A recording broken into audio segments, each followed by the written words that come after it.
ज्याच्यामध्ये व्यावसायिकांसाठीचा मेळावा आहे, की तरुण घडावेत, तरुणांचे जे काही पारंपरिक व्यवसाय आहेत याच्यामध्ये त्यांना आधुनिकीकरण मिळावं आणि साधा व्यावसायिक ते एंटरप्रेन्योरशिप त्याला कळावी. जे काही आजच्या तारखेमध्ये इंडियामध्ये शार्क टँक सारखे कार्यक्रम येतात, ते आजच्या पिढीला अजून तेवढे माहिती नाही आहेत. तर त्याच्याही पेक्षा छान लेवलचे व्यावसायिक शिक्षण त्यांना मिळावं, मार्गदर्शन मिळावं, ही आमची त्याच्यामागची प्रामाणिक इच्छा आहे, अपेक्षा आहे. त्याच्यानंतर 10वी-12वीची मुलं जी आहेत त्यांच्यासाठी निबंध स्पर्धा घेतो. तर त्यांच्यात हुशार मुलं जी आहेत, होतकरू मुलं आहेत, ती लवकर समाजाच्या पुढे यावी. त्यांना काही लागली गरज तर ती आजूबाजूच्या परिसरातून चांगल्या लोकांकडून मिळावी, की त्यांना लवकर स्पीड घेता यावं. हे त्याच्या मागचं उद्दिष्ट आहे.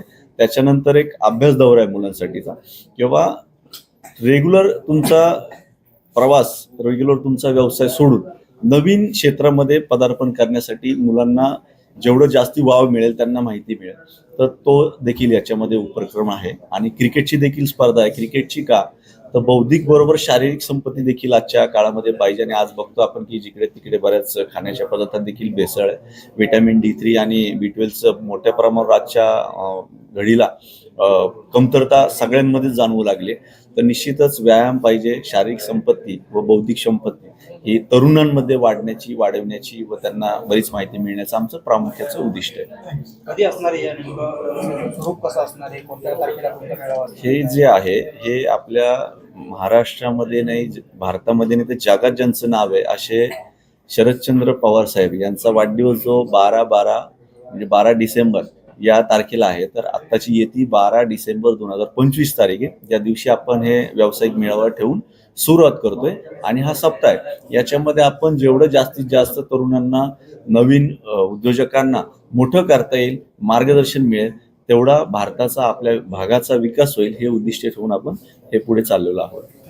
मी सुरेखा दमिष्टे, माजी सरपंच आणि माजी जिल्हा परिषद सदस्य. मी गेले 30-35 वर्ष ह्या पवार साहेबांच्या वाढदिवसानिमित्त आम्ही घेतच आलोय. अंधशाळेत फळ वाटप असेल, मूकबधिर शाळेत अन्नदान असेल किंवा वयस्कर लोकांना सन्मान चिन्ह वाटप असेल, जे जे आम्हाला शक्य आहे ते आम्ही करत आलोय. आता 12/12/2025 साहेबांचा वाढदिवस आहे. त्यानिमित्तानं हे कार्यक्रम घेत असताना मी माझी मुलं जशी घडली तशी आपल्या आजूबाजूचा सुद्धा परिसर सुधारावा, त्या दृष्टीने आम्ही विचार करून मुलांच्या संगनमताने आम्ही एकत्र हा कार्यक्रम तरुणांसाठी घेतलाय. की आता आपण पाहतो शहरामध्ये की नाही का, वेगळ्या टोळ्या, वेगळं काय चुकीचं चाललंय. तिकडं मुलं का जातात? ती मुलं इकडे खेळाच्या माध्यमातून एकत्र आली, चांगल्या व्यावसायिक माध्यमातून एकत्र आली, त्यांचे विचार चांगले झाले, तर ती मुलं आपल्यासाठी आणि आपल्या सर्व राज्यासाठी, देशासाठी सुद्धा चांगलं काम होईल. आणि त्याला निमित्त साहेबांचा वाढदिवस हे ठरवून हे सगळ्या निबंध स्पर्धा असतील किंवा व्यावसायिकांच्या स्पर्धा असतील, हे सगळं घेण्याचं कारण म्हणजे हा मूळ उद्देश हाच आहे की आपल्याबरोबर हा तरुण समाज सुधारला पाहिजे.